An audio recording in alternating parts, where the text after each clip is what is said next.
Across the world, they lie buried.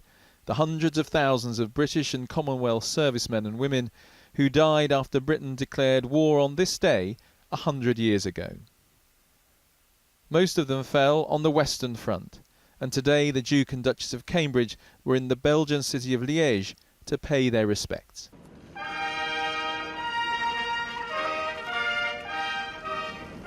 We were enemies more than once in the last century, and today we are friends and allies. We salute those who died to give us our freedom. We will remember them. Germany was Britain's principal enemy in 1914, and today that country's president was there as part of the memorial.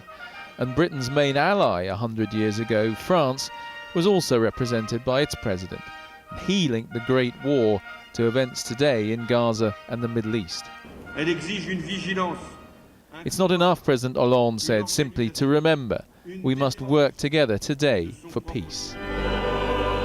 In Glasgow, the Prince of Wales attended a ceremony in the cathedral. There he heard the words of a young woman describing how she had to watch her love set out for war. There was nothing but the mist and the snow and the silence of death. Then, with leaden feet, which stumbled in a sudden darkness that overwhelmed me, I groped my way back to the empty house. After last night's closing of the Commonwealth Games, today's events were a reminder of how many from around the world gave their lives while serving in the British forces. Meanwhile, David Cameron, like so many others, was remembering his personal connection to the war.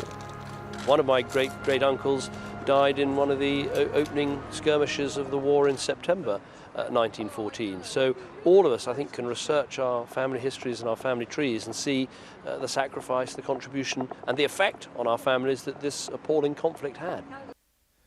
This evening the Prime Minister will be here in the cemetery outside the Belgian town of Mons for what's described as the main commemoration of the day.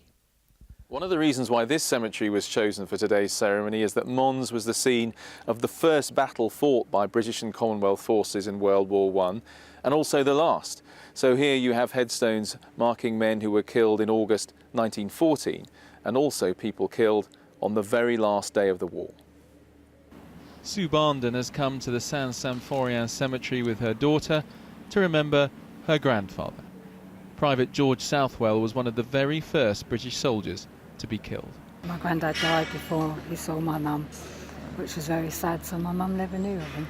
So was it important for you to come Very here? important, yeah. For my nan and my mum, because I don't think my nan ever got here, because they didn't in those days, did they? It was too much for them. That was George's widow? Yes, yeah. And my mum never knew where he was. So there we are. That's why I feel I needed to come. Just one story among so many lives touched by the Great War, and today is a chance to remember.